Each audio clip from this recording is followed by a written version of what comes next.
Welcome back to the Growl with Hank, episode 15.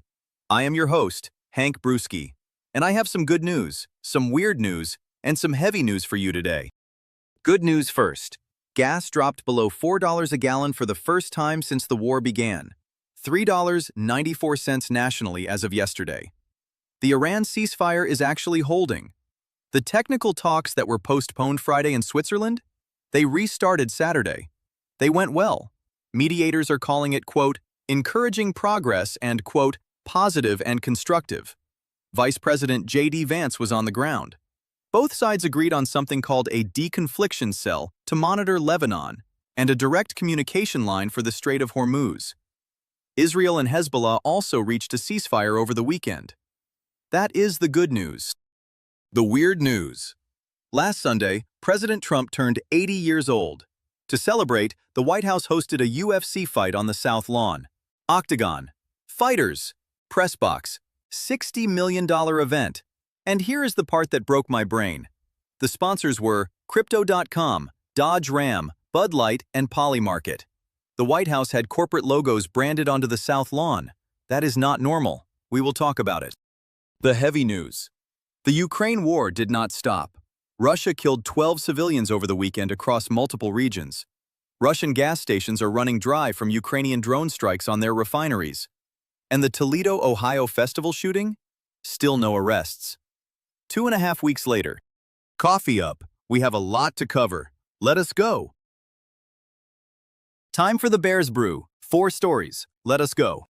Last week I told you the deal was complete, and the signing was scheduled for Friday, June 19th in Switzerland, at the Bergenstock Resort.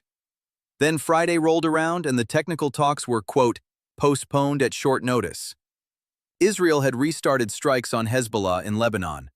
The whole thing looked like it was going to fall apart before the ink even dried. But here is what happened. The deal was already signed, electronically. President Trump signed it on Wednesday, June 17th. So did Vice President J.D. Vance. So did Iran's Deputy Foreign Minister, Mohammad Bagher Ghalibaf. The Memorandum of Understanding was done before the ceremony was even supposed to happen. The Bergenstock ceremony was supposed to be the official handshake. When it got postponed, what really stalled was the technical talks, not the deal itself. Over the weekend, Israel and Hezbollah agreed to their own ceasefire in Lebanon. That removed the reason for the Iran postponement. The technical talks restarted Saturday. Vice President Vance was there. By early Monday morning, mediators from Qatar and Pakistan were saying the talks ended with, quote, encouraging progress. Both sides agreed on 3 concrete things. 1. A roadmap toward a final deal within the 60-day ceasefire window. 2. A, quote, deconfliction cell. That is military speak for a team that monitors military operations in Lebanon and works to make sure nobody pulls the trigger by mistake. 3. A dedicated communication line for the Strait of Hormuz to avoid misunderstandings when ships move through. They also created a high-level committee to handle nuclear talks, sanctions, and implementation in working groups. What does this mean for you? Gas just dropped to $3.94 a gallon nationally. First time below $4 since this war started on February 28th. WTI crude oil at $75 to $77 a barrel, down from highs of $98 earlier this month. If this deal keeps holding, oil could keep falling. The estimates are gas at $3.50 to $3.75 by mid-July if the strait stays open and ships keep moving. Now, I am still going to be the veteran in the room. I am not declaring victory. President Trump issued public warnings this week about potential strikes on Hezbollah if they keep attacks going. That is not how you talk while a ceasefire is, quote, working. There is still friction. There are still hardliners on both sides who can blow this up. The 60-day window is the test. If we can get from now to August 21st without another major incident, we have peace. If we cannot, we have round 2. But for this week, I am taking the win. Gas below $4. Talks restarted. Israel-Hezbollah ceasefire. That is real progress. Story 2. And this one. Folks, I do not even know where to start. Sunday, June 14th, Trump's 80th birthday. The White House hosted a UFC fight on the South Lawn. They built an octagon. They brought in fighters. They set up a press box. The event cost an estimated $60 million. Why was it $60 million? Because they had to build a temporary stadium, security, broadcast infrastructure, and lodging arrangements for VIPs. Now here is the part that broke my brain. The event was packed with corporate sponsorships, logos on the temporary octagon, logos in promotional materials, logos on the broadcast, the sponsors. Are you ready? Crypto.com, Dodge Ram, Bud Light, and Polymarket, which is an online prediction market gambling site. Let me be clear about what this means. Historically, every administration, Republican and Democrat going back decades, has avoided giving the impression that corporations can buy access to the President of the United States through donations or sponsorships. That is why state dinners do not have brand logos. That is why Air Force One does not have advertising. That is why the South Lawn has been used for ceremonies, not commercial events. This is one of those unwritten rules that everyone followed because everyone understood why. The Trump White House just broke that rule. Bud Light got to put their logo on the South Lawn of the White House. Crypto.com got direct association with the president. A gambling site, Polymarket, was branded next to the Oval Office. This is genuinely new territory. And it is happening as Trump is also under fire for owning Dell stock, while the Pentagon awarded Dell a $9.7 billion contract. We covered that in episode 12. And then there is the No Kings movement, which organized counter-protests in over 1,800 cities across the country. Jane Fonda hosted a 90-minute concert at the Town Hall in New York called Rise Up, Sing Out, featuring Bette Midler, Patti Smith, Rufus Wainwright, Julia Roberts. The concert benefited the Committee for the First Amendment. Whether you agree with No Kings or not, the fact that we now have national counter-protests against a sitting president's birthday celebration is a sign of the political moment we are in. Look, presidents have always celebrated birthdays. Obama hosted parties. Biden hosted parties. There is nothing wrong with that. What is new is the open commercialization of the White House, the corporate sponsorships, the president as a brand alongside Bud Light. As a veteran, I have to say something. The South Lawn is not a NASCAR track. The Resolute desk is not a sponsorship plaque. The White House belongs to the American people, not to whoever can write the biggest check. We are going deeper on this in the Growl. Story 3. Because I told you last week I would not let Ukraine fade back into background noise. Over the weekend, Russian forces killed at least 12 Ukrainian civilians across multiple regions. Zaporizhia, Poltava, multiple other areas. They damaged homes, schools, infrastructure, and power lines. Russia hit an apartment building in Kharkiv Saturday, killing one more person. The grinding war of attrition continues. But here is what you may not have heard. Ukraine is also striking, and they are striking hard. On June 18th, Ukrainian drones set fire to a Moscow oil refinery. Not a small target, a working refinery. On June 21st, they hit maritime logistics facilities, oil industry sites, and Russian air defense systems on both sides of the Crimean Bridge. They hit the Antopinsky oil refinery in Tyumen, Russia, 2,000 kilometers from the Ukrainian border. What is the effect? Russian gas stations are running dry. The Tver Oblast Ministry of Industry and Trade has introduced temporary gasoline sales restrictions. Tula Oblast officials reported fuel shortages.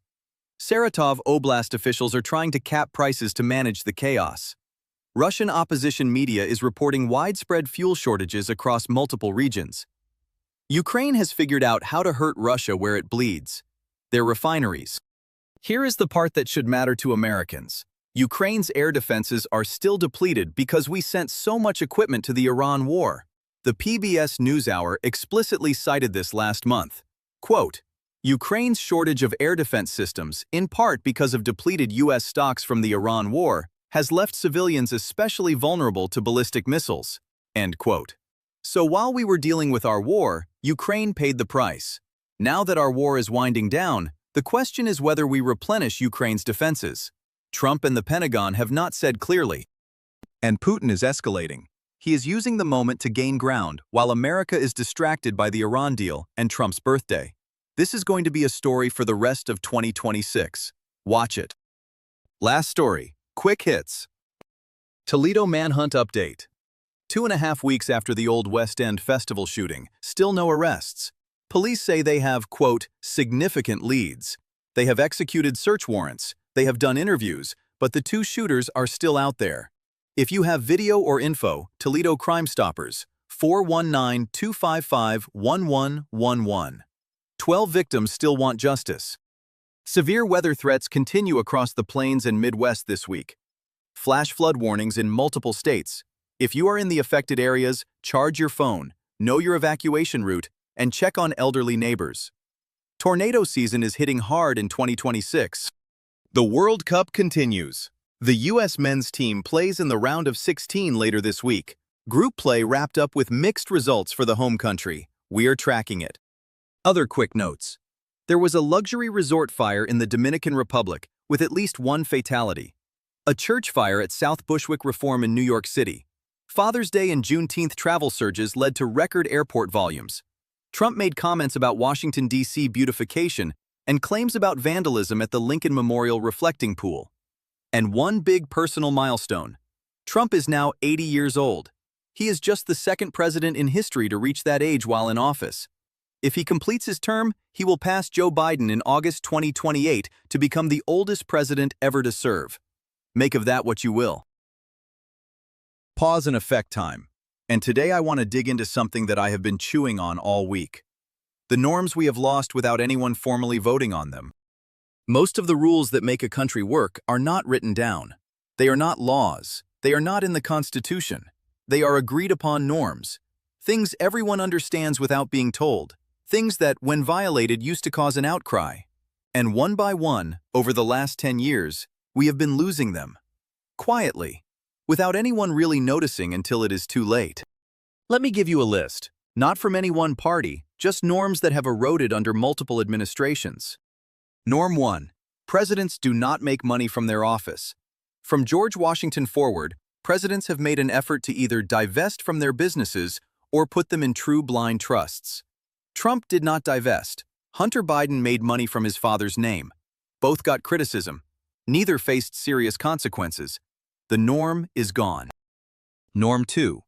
Federal contracts go to qualified bidders, not friends. Both parties have stretched this. Both parties have steered contracts to allies. The Department of Defense awarded Dell $9.7 billion, while the president owned Dell stock. We talked about that. The norm is gone. Norm 3. The White House is for governing, not for commerce. Until last week, now Bud Light, Crypto.com, and Polymarket have logos on the South Lawn. Once a precedent is set, it does not get reversed. The norm is gone. Norm 4. Members of Congress do not trade stocks based on classified briefings. Numerous reports show this is happening on both sides of the aisle. Senator Richard Burr sold stock after a private coronavirus briefing in 2020. Senator Kelly Loeffler did the same. Pelosi family trades have been investigated. Nothing happens. The norm is gone. Norm 5. War requires congressional approval. We have been at war in Iran for almost 4 months. Congress never voted to authorize it. We covered this in The Growl back in episode 8. The norm is gone. Norm 6. We protect election officials, regardless of who wins. Election workers have been threatened, doxxed, and forced to quit since 2020. Both parties have had members refuse to certify legitimate election results. The norm is fading. Norm 7. The president does not personally attack judges who rule against the administration. This has been violated routinely by recent presidents from both parties. Federal judges have been threatened, sometimes by name. The norm is gone. Here is why this matters. The Constitution is just a piece of paper. The Bill of Rights is just a piece of paper. They only work because Americans have, by long tradition, agreed to follow them voluntarily. The norms surrounding the Constitution are what make the Constitution function. Take away the norms, and you still have the paper. But the paper does not stop anyone from doing what it forbids if everyone has agreed to ignore it together. There is a famous quote from a Russian dissident named Vladimir Bukovsky. He said, quote, "In a communist country, the only thing that protects citizens from arbitrary government action is the willingness of the citizens to remember what their rights are supposed to be." End quote. Bukovsky was talking about the Soviet Union, but the principle applies anywhere, including here, including now. What can you do? 3 things. Number 1. Pay attention to norm violations even when they benefit your team, especially when they benefit your team. Because the norm you tolerate today, the other team will use against you tomorrow. We have said this on this show before. It is doubly true here. Number 2. Talk about norms with your kids and grandkids. The younger generations are inheriting a system that is missing pieces they will never know existed. Tell them. Explain why the South Lawn was not always available for Bud Light sponsorships. Explain why presidents used to divest. Explain what was lost. Memory is the first line of defense. Number 3. Push for codification. The reason norms get lost is they are unwritten. The fix is to write them down. Pass laws requiring presidential divestment. Pass laws banning corporate sponsorships of White House events. Pass laws requiring congressional approval for war. Make the unwritten written. That is the only way to make norms permanent. Norms are like the load-bearing walls in a house. You do not notice them when you walk around. You only notice when one gets knocked out and the ceiling sags. Right now, in 2026, we are looking up at a lot of sagging ceilings. Time to start rebuilding. Time for the growl. And this week, I am growling about an octagon. A $60 million octagon on the South Lawn of the White House with a Crypto.com logo on it. I want you to imagine something with me. Close your eyes. Picture the White House, the South Lawn, where the president addresses the nation, where state dinners happen, where the Easter egg roll happens for kids every spring, where Marine One lands when the president needs to fly somewhere urgent. That patch of grass is one of the most important pieces of real estate in America. It belongs to all of us. Now, picture that same lawn last Sunday. There is a giant octagonal cage built in the middle of it. The grass is trampled. Floodlights are blazing. A boxing announcer is screaming into a microphone. 2 grown men are punching each other for paying customers. Wealthy donors are sitting in folding chairs that cost taxpayers money to set up. And above it all, hanging from the rigging, a banner that reads Crypto.com. I am not anti-UFC. I am not anti-fight sports. I am not even anti-corporate sponsorship in the right context. NASCAR has sponsors. NFL teams have sponsors. That is fine. That is private business. But the White House is not private business. The White House is the home of the United States government. The same government that prosecutes corporations for fraud. The same government that regulates Bud Light's parent company. The same government that has open investigations into Crypto.com's industry. That government just hosted a corporate-sponsored fight on its lawn. How does any future Department of Justice prosecute Crypto.com for anything if Crypto.com sponsored the president's birthday party? How does any future regulator deny a permit to Bud Light's parent company if Bud Light got direct association with the White House? The corruption is not what happened on Sunday. The corruption is what happens next. 3 years from now, 5 years from now, when one of those companies needs a favor. And before any of you tell me Democrats do this too, you are right. They do. Less openly, sure, but they do.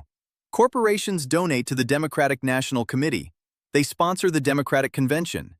They get private dinners with senior Democratic officials. The line has been blurry for both parties for decades. But what happened last Sunday was different. It was in public, on the South Lawn, with logos. There was no plausible deniability. There was no, quote, separate event at a separate venue. They just put the corporate logos on the president's house and held a paid sponsorship event there. And the part that really makes me growl is the cost. $60 million. $60 million. Where did that money come from? Some from corporate sponsors, some from taxpayers. We do not have a full breakdown. But we do know that some of the cost came from the federal budget. Security, setup, logistics. While the same president is talking about cutting Social Security, while Veterans Affairs is short on staff for therapists, while the Coast Guard cannot afford new ships, while public schools in poor districts cannot afford updated textbooks, we had $60 million for an octagon. And those firefighters who died in Kharkiv last week, I mentioned them in episode 14. They were Ukrainians, not Americans. But here is the thing. Their job was the same as American firefighters. They ran toward fire. Their families are now grieving them. We never speak their names, but somewhere in America, Bud Light's logo got polished by a hired worker and hung from a rig over the South Lawn of the White House. And that, brothers and sisters, is a country with a priority problem. $60 million for an octagon, where the firefighters in Kharkiv are forgotten, where the South Lawn now has corporate logos on it, where Crypto.com gets sponsorship at the president's home. This is what governing by spectacle looks like, and we deserve better. That is my growl. That is episode 15 of the Growl with Hank. Quick recap. The Iran ceasefire is holding. Technical talks restarted Saturday with encouraging progress. Israel and Hezbollah agreed to a ceasefire. The deconfliction cell is set up. The Strait of Hormuz communication line is set up. The 60-day window runs through August 21st. Gas dropped below $4 for the first time since the war began. $3.94. The White House hosted a UFC fight Sunday for Trump's 81st birthday, with corporate sponsors on the South Lawn. Russia is killing civilians in Ukraine, but Ukrainian drones are setting Russian refineries on fire. Toledo manhunt still active. Severe weather threats continue across the plains and Midwest. World Cup continues. If this episode hit you, share it, especially the section on norm erosion. We are at a moment where the rules everyone followed because they were unwritten are getting broken in the open. Pay attention, write them down, pass them on. Subscribe wherever you listen: YouTube, Spotify, Rumble, Apple Podcasts, Amazon Music. Leave a review, tell a friend. 15 episodes deep. The Iran war that started this show is winding down. The work continues. I am Hank Brewski. This is The Growl. Stay sharp, stay free, and I will see you next Tuesday.